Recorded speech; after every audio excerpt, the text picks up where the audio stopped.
How about you? So I didn't ask you. Hindu. Hindu. So you are a Hindu. Yeah. Were you born and brought up here, or No, were you born? in the U.S. actually. So you were not in India. Not in India. Not in India. No, not in the homeland of Hinduism. Yeah. So, that's fine. So she is Hindu, and would you consider her ideas a bit seriously at all, or no? You have your own. I'm actually quite curious about it. Do I consider her ideas seriously? Yeah, absolutely. I take them very seriously. Sorry, I mean you appreciate what she would say, but Absolutely. would you consider them to be true, or? I wouldn't know. I haven't arrived at any truth yet in my life for any. So, okay, Edward. That's correct. Yeah. You Mega. can call me Ed. Ed, Yeah. Ed and Mega. Yeah. Correct. So can I please maybe address both of you together? Yeah. If you don't mind? Yeah, absolutely. And here is my challenge. Yeah. So with Hinduism in mind and with some sort of agnosticism in mind, this is what I would say. In Jesus, we have in human history a verifiable revelation of God. In human history. And that, because I say human history, it makes that sort of experience accessible to people like you, who might not have any bias towards anything, but of course you as a human being would be interested in human history. And also you as a Hindu, Megha, this would also be beneficial. In human history, and I'm saying in regards to you, particularly I'm saying only verifiable revelation of God. I'm curious. So you're Christian. I am. Why are you holding a copy of the Quran? Oh, because I was having a chat with a Muslim just a few minutes. And he gave you the Quran? No, this is my Quran. This is your Quran. Have you read it? I have read portions of it. So Can your faith fit with what's in the Quran or any No. other? Okay. so no, Quran. I don't. So in the Quran, I do not find a valid revelation of God at all. I don't find that. You said that you have a it's the only verifiable. Can you explain how it's verifiable? So yeah, the prime example, there are multiple examples. The prime example of all of that is the person of Jesus Christ and his life, especially that of the life, death, burial, resurrection in human history. Just like how I would die, he died. But the way he died was through crucifixion. He was buried. But he was also claimed to have come back alive to be seen by human beings. In the way I see you, people saw Jesus alive on the third day after his death and burial. So if this is true, obviously we are talking about something which doesn't happen every day. And therefore this is supernatural. Right. But is it verifiable? Very good point. So oh, my bag is. So it is verifiable. So that is where. How do we verify this particular aspect of death, burial, resurrection of Jesus Christ? And that is where I go back to history. Whom I said in human history. Yeah. In history, we have records. Christian record, which is of course in the Bible, non-Christian Jewish record, non-Christian Roman records, historical records, historians records, and non-Christian Jewish, Greek satirist work. So those kinds of things put together, what we know is that Jesus' crucifixion is a fact of history.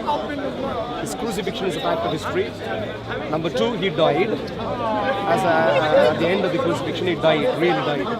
He was buried, and on the third day we also find. So on the third day, the Christian sources say the Christians saw him alive, and the non-Christian sources testify.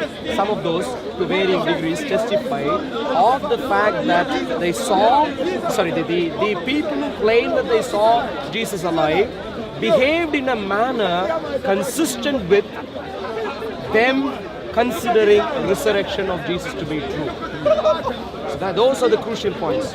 Christian and non-Christian sources to testify of the death by crucifixion.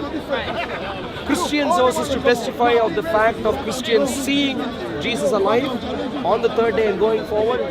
non-Christian sources testifying of the fact of Christian behavior consistent with their strong-held conviction that a dead man had come back alive, that the resurrection was true.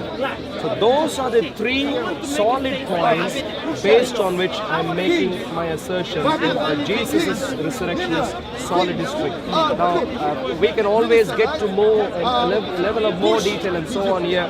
If I could throw in a few names there. I haven't got my book nearby, I don't know where it has gone, but I can read also. But to throw in a few names, of course, when I say Christian sources, I'm talking about the books which are in the Bible: Matthew, Mark, Luke, John, Peter, Paul, Jude, and James, and so on. I'm talking about these characters who have contributed to the Bible. When I talk about non-Christian Roman sources, I'm talking about Tacitus, who is a first century Roman historian, very highly qualified historian. We know his works are, in terms of quality, very, very good. Tacitus, similarly Suetonius, Pliny the Younger. These are the Roman sources from which we gather the information, the 3 points I mentioned earlier. And outside of, and then Jewish source, we have the Babylonian Talmud, which is a rabbinic Judaism source, and then Josephus, who is a Jewish historian, first century Jewish historian. So those two Jewish sources. Greek source, the satirism, how do you pronounce it? Anyway, satire, someone writes satire. Satire. Anyway, so is Lucian of Samosata.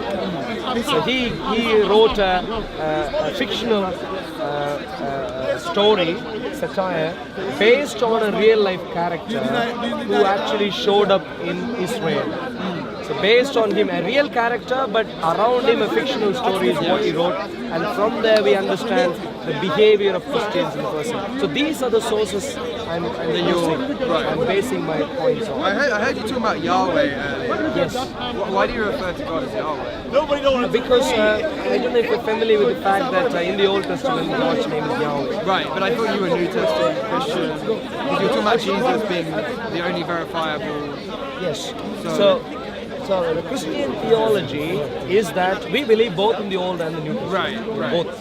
Christian theology, but when I say Christian, by the way, the term Christ comes from is the anglicized version of the Greek term Christos, which is a translation of the Hebrew term Messiah. The term Messiah, which is the term Christian, Christ, that actually comes from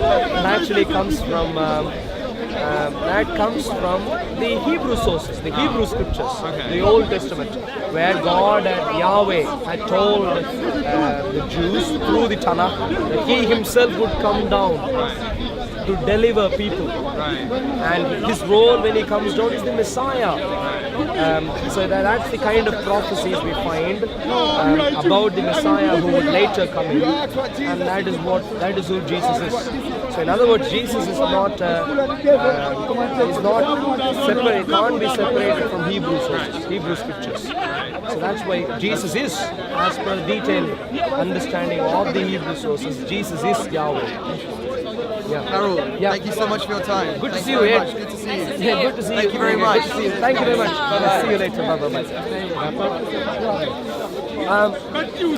So yeah, I mean, interesting chatting with these people also there, and God strengthening again. It'll be good to see how some of these people would respond to the message that they have heard today. Ed and Mega, I think I'd be very keen to see how they take this on board. I'd really like to.